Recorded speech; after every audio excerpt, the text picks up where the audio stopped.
और आइए फटाफट खबरें देखिए सरपट समाचार में। आर्म्स एक्ट मामले में सलमान खान आज अपर जिला एवं सत्र न्यायालय जोधपुर ग्रामीण में पेश होंगे। उन्हें कोर्ट में 20,000 रुपए के मुचलके के साथ व्यक्तिगत तौर पर पेश होना है। इस मामले में सलमान को सीजेएम ग्रामीण कोर्ट से बरी किए जाने के बाद सरकार ने जिला एवं सेशन न्यायालय ग्रामीण में इस मामले में अपील की थी। आतंकवादी सरगना हाफिज सईद ने राजनीति में उतरने का मन बना लिया है। हाफिज सईद ने अपने संगठन जमात उद दावा की ओर से पाकिस्तान चुनाव आयोग में मिल्ली मुस्लिम लीग के नाम से राजनीतिक पार्टी को मान्यता देने की अर्जी दायर की है। पाकिस्तान सरकार की वेबसाइट को गुरुवार शाम अज्ञात हैकर्स ने हैक कर लिया। हैक करने के बाद हैकर्स ने वेब पेज पर भारतीय राष्ट्रगान और स्वतंत्रता दिवस की शुभकामनाएं दी। हैकर्स ने 3 रंगों में अशोक चक्र के साथ भारत के स्वतंत्रता दिवस का संदेश भी पोस्ट किया था। मध्य प्रदेश की 15 जिलों की 37 निकायों और 14 नगर पालिका में चुनाव होने हैं। 11 अगस्त को 37 निकायों में वोटिंग होगी और नतीजे 12 अगस्त को आएंगे। 15 जिलों की 37 निकायों की और 15 जिलों में नगर पालिका में वोटिंग होनी है। मंडला निकाय चुनाव में बीजेपी से बगावत कर रही अर्चना जैन को बड़ी मशक्कत के बाद सीएम शिवराज ने आखिरकार मना लिया है। सीएम शिवराज सिंह चौहान प्रभारी मंत्री के साथ यहां पहुंचे। मुलाकात के बाद बीजेपी के खिलाफ आग उगल रही अर्चना जैन के तल्ख लहजे में भी परिवर्तन देखने को मिला। मध्य प्रदेश के नेता प्रतिपक्ष अजय सिंह ने सीएम शिवराज पर निशाना साधते हुए कहा कि उनका मानसिक संतुलन खो गया है। सतना पहुंचे अजय सिंह ने जतवारा नगर परिषद चुनाव और चित्रकूट विधानसभा उपचुनाव को लेकर पार्टी कार्यालय में नेताओं कार्यकर्ताओं की बैठक ली। उसके बाद उन्होंने राज्य सरकार को भी निशाने पर लिया। नर्मदा बचाओ आंदोलन की नेता मेधा पाटकर ने बिहार के सीएम नीतीश कुमार को लेकर बड़ा खुलासा किया है। मेधा के मुताबिक नीतीश कुमार के पास सरदार सरोवर बांध से जुड़े ऐसे दस्तावेज हैं जिससे आंदोलन पर बड़ा असर पड़ेगा, लेकिन मौजूदा समय में प्रधानमंत्री मोदी से हाथ मिला लेने के बाद अब उनसे आंदोलन के समर्थन में आवाज उठाने की उम्मीदें ना के बराबर है। बेमियादी भूख हड़ताल के 8वें दिन देर रात मेधा पाटकर की तबीयत अचानक बिगड़ने लगी, जिसके बाद डॉक्टर्स की टीम ने मौके पर पहुंचकर उनका चेकअप किया। स्वास्थ्य टीम के अनशन स्थल पर मेधा पाटकर के साथ 11 और लोगों का भी स्वास्थ्य परीक्षण किया गया। मेडिकल टीम में शामिल डॉक्टर संदीप पवार ने बताया कि मेधा पाटकर को ब्लड प्रेशर और शुगर लेवल में कमी आई है। धार के निसरपुर में डूब प्रभावित लोग आज भी अपने आशियाने छोड़ने के लिए राजी नहीं है। सरकार ने इन्हें भले ही 5 लाख रुपए का मुआवजा देने की घोषणा की हो, लेकिन डेडलाइन गुजर जाने के बाद भी लोग अपने घरों में ही रह रहे हैं। जिला प्रशासन पर अब जल्द से जल्द गांव को खाली कराने का दबाव बढ़ता जा रहा है। जीएसटी लागू होने के महीने भर बीत जाने के बाद भी इंदौर नगर निगम के अधिकारियों और कर्मचारियों को ये नई कर प्रणाली पूरी तरह समझ नहीं आई है, जिसका खामियाजा जनता को भुगतना पड़ रहा है। नगर निगम के अधिकारियों को टेंडर प्रक्रिया जारी करने में दिक्कतें हो रही हैं। वहीं ठेकेदार भी कई कामों की लागत बढ़ने के चलते कामों से पीछे हट रहे हैं, जिसके कारण विकास कार्यों की रफ्तार धीमी हो गई है। जबलपुर नगर निगम में आयोजित धारा 30 की बैठक का पहला दिन बेहद हंगामेदार रहा। एक तरफ जहां डोर टू डोर कचरा उठाने को लेकर विपक्ष हमलावर रहा, तो दूसरी ओर एक ठेका कर्मचारी ने हंगामा कर दिया। पहली बात डोर टू डोर कचरा उठाने की जाए तो विपक्ष ने सत्ता पक्ष को आड़े हाथ लेते हुए डोर टू डोर कचरा कलेक्शन योजना में भ्रष्टाचार करने के गंभीर आरोप लगाए। राजगढ़ जिले के खिलचीपुर नगर परिषद में उस वक्त हंगामा हो गया जब पीआईसी की बैठक में वार्ड नंबर 15 की महिला पार्षद राम जानकी मालाकार ने नगर परिषद अध्यक्ष दीपक नागर की चप्पलों से पिटाई कर दी। महिला पार्षद का आरोप है कि नगर परिषद अध्यक्ष काफी दिनों से उसके साथ छेड़छाड़ और अश्लील हरकत कर रहा था। कौन बनेगा करोड़पति नाम के टीवी प्रोग्राम के नाम पर ठगी करने वाले 2 आरोपियों को पुलिस ने गिरफ्तार किया है। दरअसल आरोपियों ने संतोष वर्मा नाम के युवक को फोन कर कौन बनेगा करोड़पति में 25 लाख रुपए जीतने की बात बताई और करीब 1.5 लाख रुपए प्रोसेसिंग फीस के नाम पर आरोपियों ने संतोष से एक अकाउंट में रुपए ट्रांसफर करवा लिए, जिसके बाद आरोपियों ने अपना फोन नंबर बंद कर दिया। शिकायत के बाद साइबर सेल ने आरोपियों को गिरफ्तार कर लिया। भोपाल के रेड क्रॉस हॉस्पिटल में आज से ओपीडी बंद हो सकती है। पिछले 5 दिनों से धरने पर बैठे संविदा कर्मचारियों ने हड़ताल पर जाने की चेतावनी दी है। कर्मचारियों का कहना है कि अस्पताल प्रबंधन संविदा कर्मचारियों को परमानेंट करने के बजाय आउटसोर्सिंग से नई भर्ती कर रहा है, जिससे नाराज संविदा कर्मचारियों ने कोई समाधान नहीं निकलने पर काम पूरी तरह से बंद करने की चेतावनी दी है।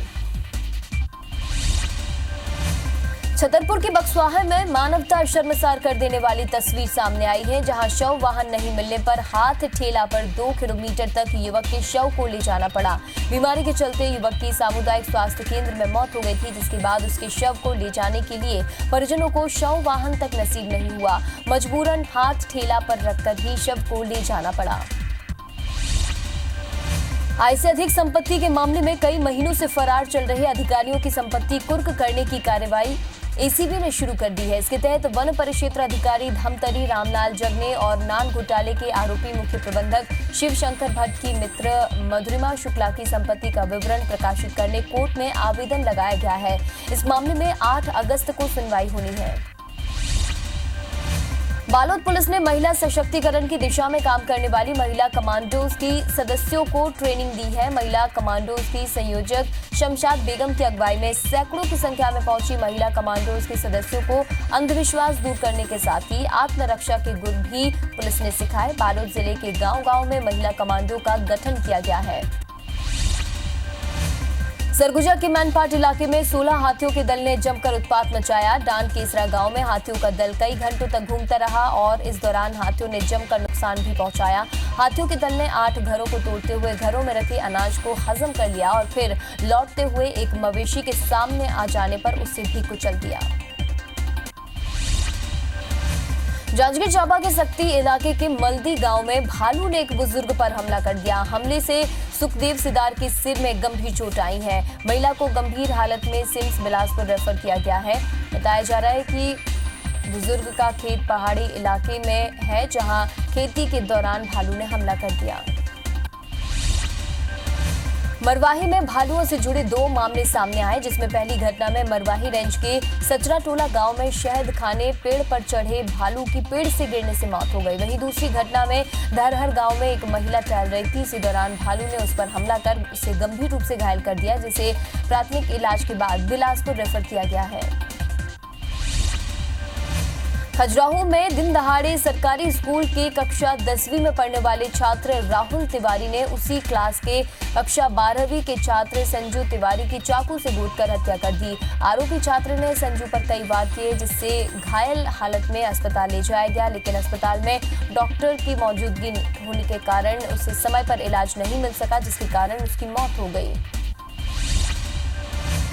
मंडला के तरवानी गांव में एक विक्षिप्त युवक ने महिला का सिर काटकर उसकी हत्या कर दी और कटे हुए सिर को लेकर जंगल की ओर भाग गया। पुलिस आरोपी के खिलाफ मामला दर्ज कर उसकी तलाश में जुटी है। ग्रामीणों के मुताबिक आरोपी सुद्दीन बैगा पहले भी कई बार लोगों पर हमला कर चुका है। बड़वानी के सेंधवा उप जेल में बंदी ने शौचालय में फांसी लगाकर खुदकुशी कर ली। मृतक कैदी रातीलाल मानिया पान सेमल के घटिया गांव का रहने वाला था, जिसे पिछले महीने बड़वानी जेल से ट्रांसफर कर सेंधवा जेल लाया गया था। खुदकुशी का कारण अज्ञात है। बुरहानपुर पुलिस ने देह व्यापार की आड़ में युवकों को शिकार बनाने वाले बंटी बबली गिरोह के 2 लोगों को गिरफ्तार किया है। ये गिरोह शारीरिक संबंध बनाने का झांसा देकर युवकों को एकांत में ले जाते थे, जहां थोड़ी ही देर बाद उनके दूसरे साथी पहुंचकर युवकों से मारपीट कर उनसे रुपए ऐंठते थे, जबकि पीड़ित युवक बेइज्जती के डर से मामले की शिकायत भी थाने में नहीं करते थे। ग्वालियर के हजीरा इलाके में 26 जुलाई को बियर बार में हुई मैनेजर की हत्या के मामले में पुलिस ने 3 आरोपियों को गिरफ्तार किया है। पुलिस ने राहुल खटीक, संजय बाथम और अरुण राठौर को मुखबिर की सूचना पर सागरताल इलाके से गिरफ्तार कर बाकी आरोपियों की तलाश भी शुरू कर दी है। विदिशा में बाइक चोरी के आरोपी राजेश कुशवाहा ने सिविल लाइन थाने की पुलिस पर मारपीट और अमानवीय प्रताड़ना का गंभीर आरोप लगाया है। राजेश को जेल से इलाज के लिए जिला अस्पताल लाया गया, जहां से उसे भोपाल के हमीदिया अस्पताल रेफर किया गया है। वहीं मामले में सिविल लाइन थाना टीआई ने राजेश के आरोपों को निराधार बताया है। कोरबा के सुरा कछार SECL माइंस में चल रही एक ही नंबर की 2 हाइवा को पुलिस ने जब्त किया है। जब्त किए गए दोनों हाइवा विमलेश शर्मा नाम के एक व्यक्ति के नाम पर हैं। पुलिस को शिकायत मिली थी कि SECL की खदान में प्रबंधन और कोयला दलाल के मिली भगत के जरिए एक ही नंबर की 2 गाड़ियां चल रही हैं, जिसके बाद हाइवा को जब्त किया गया। गरियाबंद पुलिस ने इन दिनों फरार आरोपियों को पकड़ने के लिए एक मुहिम छेड़ रखी है। पिछले 15 दिन में पुलिस ने 21 स्थायी वारंटियों को गिरफ्तार किया है, जो पिछले लंबे समय से फरार चल रहे थे। इन्हें देश के अलग अलग हिस्सों से गिरफ्तार किया गया है। कुछ वारंटी तो 27 साल से फरार चल रहे थे, जिसे पकड़ने में पुलिस को सफलता हाथ लगी है। कोरबा के दीपका इलाके के एक सरकारी स्कूल के टीचर पर छात्राओं से अश्लील हरकत करने का आरोप लगा है। स्कूल का टीचर विजय कुमार सोनी अपने साथ जब स्कूल आया तो शराब की 2 बोतल लेकर आया। पहले शराब पी और फिर क्लासरूम में पहुंच गया। क्लास छूटने के वक्त उसने तीसरी क्लास की एक छात्रा को बुलाया और उसके साथ मर्यादा की हदें पार करने की कोशिश की। 27 जुलाई को छत्तीसगढ़ पर्यावरण संरक्षण मंडल ने NMDC के डायरेक्टर प्रोडक्शन ऑपरेशन महाप्रबंधक और संयुक्त महाप्रबंधक उत्पादन को 3 जुलाई को न्यायिक मजिस्ट्रेट ने नोटिस जारी कर हाजिर होकर बयान दर्ज कराने का आदेश दिया था, लेकिन किसी भी अधिकारी ने गुरुवार तक अपनी हाजिरी कोर्ट में नहीं दी। हालांकि NMDC के रंदुल के छोटे अधिकारी सुबह से ही कोर्ट परिसर में नजर आए। छत्तीसगढ़ में चल रही ओवरलोडिंग गाड़ियों पर रोक को लेकर बिलासपुर हाईकोर्ट में एक जनहित याचिका दायर की गई है। चीफ जस्टिस की डिवीजन बेंच ने याचिका की सुनवाई के बाद डायरेक्टर माइनिंग और रोड ट्रांसपोर्ट के कमिश्नर को नोटिस जारी कर विस्तृत जांच रिपोर्ट मांगी है। श्योपुर के सामरसा गांव में चोटी काटने का झूठा ऑडियो और अफवाह फैलाने के आरोप में पुलिस ने 2 युवकों को गिरफ्तार किया है। पुलिस के मुताबिक आरोपी युवक गांव की ही महिला का नाम लेकर चोटी काटने की घटना आज रात होने वाली है, इस तरह का ऑडियो रिकॉर्ड कर उसे वायरल करते हैं। चोटी कटने की घटनाएं बढ़ रही हैं। पुलिस को तो अभी तक ये भी नहीं पता चला है कि ये हरकत आखिर कौन कर रहा है। सरगुजा पुलिस अपने अधिकारियों और जवानों को VIP ड्यूटी के लिए तैयार कर रहा है। इस मामले में ट्रेनिंग देने के लिए रायपुर से अधिकारियों को बुलाया गया है। दरअसल बीते दिनों अधिकारियों और जवानों के प्रशिक्षित नहीं होने की वजह से VIP मूवमेंट के दौरान मंत्रियों और बड़े अधिकारियों के साथ कई दुर्घटनाएं हुई हैं, जिससे सबक लेते हुए विभाग ने VIP ड्यूटी करने वाले जवानों को ट्रेंड करने का निर्णय लिया है। दुर्ग कलेक्टर के जन दर्शन में किसानों ने उद्यानिकी विभाग पर घटिया मल्चिंग सप्लाई का आरोप लगाया है। उद्यानिकी विभाग की ओर से किसानों को खेत पर बिछाई जाने वाली प्लास्टिक की सीट सप्लाई की गई है, जिसे मल्चिंग कहा जाता है, लेकिन घटिया क्वालिटी के मल्चिंग कुछ ही दिनों में जगह जगह से फटने लगी और इसकी वजह से फसल पूरी तरह बर्बाद हो गई। पत्थलगांव के सीतापुर के आधे स्कूलों में बच्चे नए शिक्षा सत्र के बाद से नया ड्रेस पहन कर आ रहे हैं, जो शिक्षा विभाग की ओर से वितरित किया गया है। वहीं अजाग विभाग के अंतर्गत आने वाले स्कूल के बच्चों को आज तक गणवेश नहीं मिल पाया है। यहाँ के जिम्मेदार अधिकारी अपनी गलती मानने को भी तैयार नहीं।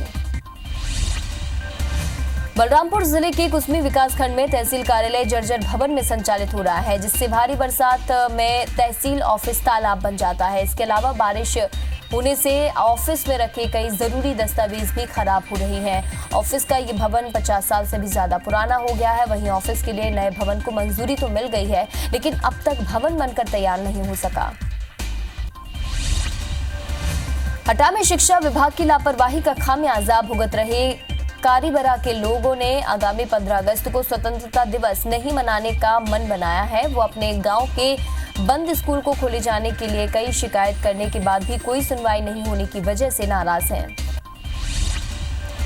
शराब दुकान बंद होने के बाद शराब बेचने के लिए दबाव बनाने वाले बिलासपुर के जिला आबकारी अधिकारी LL ध्रुव और उनके क्लर्क दिनेश दुबे का ट्रांसफर कर कड़ी कार्रवाई करने का आदेश दिया गया है। आबकारी विभाग के सचिव ने बिलासपुर कलेक्टर को इस मामले में चिट्ठी लिखी है। इंदौर शहर को 2 और अंतर्राष्ट्रीय क्रिकेट मुकाबलों की मेजबानी मिली है। BCCI ने MPCA को सितंबर में ऑस्ट्रेलिया के खिलाफ वनडे और दिसंबर में श्रीलंका के खिलाफ 2020 मुकाबले की मेजबानी सौंपी है। ये पहला मौका होगा जब मध्य प्रदेश में अंतर्राष्ट्रीय T20 मुकाबला खेला जाएगा। महान गायक किशोर कुमार की आज 88वीं जयंती है। सुरों के सम्राट किशोर दा के जन्मदिन के मौके पर खंडवा में उनकी समाधि पर हजारों प्रशंसक सुबह से ही पहुंचने लगे। बता दें, किशोर कुमार का जन्म मध्य प्रदेश के खंडवा में हुआ था और उनकी अंतिम इच्छा के मुताबिक उनका अंतिम संस्कार भी खंडवा में ही किया गया था। खंडवा में हरफनमौला कलाकार और गायक किशोर कुमार के जन्मदिन की पूर्व संध्या पर किशोर सांस्कृतिक प्रेरणा मंच और नगर निगम ने voice of Khandwa reality competition का आयोजन किया, जिसमें निमाड़ के 4 जिलों से आए प्रतिभागियों ने एक से बढ़कर एक शानदार प्रस्तुति दी। बैतूल के कलाकारों पर फिल्माई गई फिल्म दुनिया खत्म हो रही है की रिलीज को लेकर फिल्म कलाकारों ने एक वाहन रैली आयोजित की। रैली में मुख्य रूप से फिल्म में लीड रोल अदा करने वाले कलाकार ऋष सोनी, अमित कसेरा समेत फिल्म की मुख्य नायिका और बाकी कलाकारों ने लोगों से फिल्म को देखने की अपील की।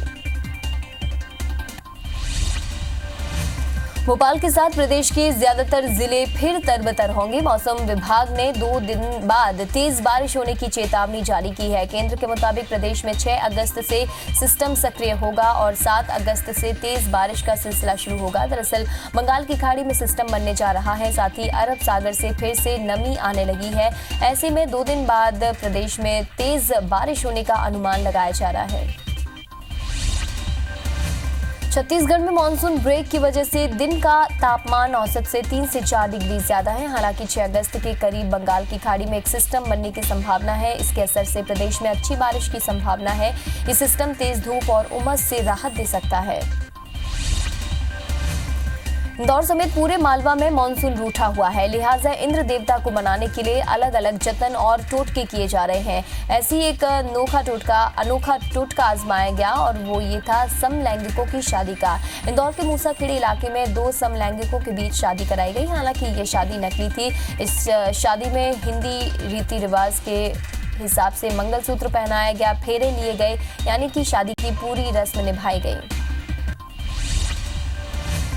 उज्जैन में बाबा महाकाल को राखी पर भस्म आरती में लगने वाले 1.25 लाख लड्डुओं के भोग पर आर्थिक संकट मंडरा रहा है। दरअसल हर साल मंदिर के पुजारी भोग, श्रृंगार और भंडारे की व्यवस्था करते हैं, जिसमें करीब 10 लाख रुपए का खर्च आता है। लेकिन इस बार आर्थिक कमी के चलते मंदिर के पुजारियों ने मंदिर प्रबंधन और कलेक्टर को लिखित आवेदन कर आर्थिक सहयोग की अपील की है।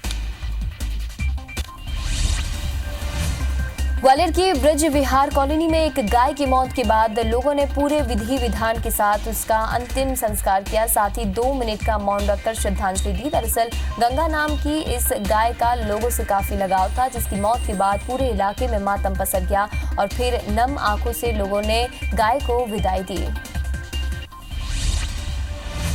बुलेटिन में इतना ही। खबरें लगातार जारी है। ताजा अपडेट्स के लिए देखते रहिए IBC 24। नमस्कार।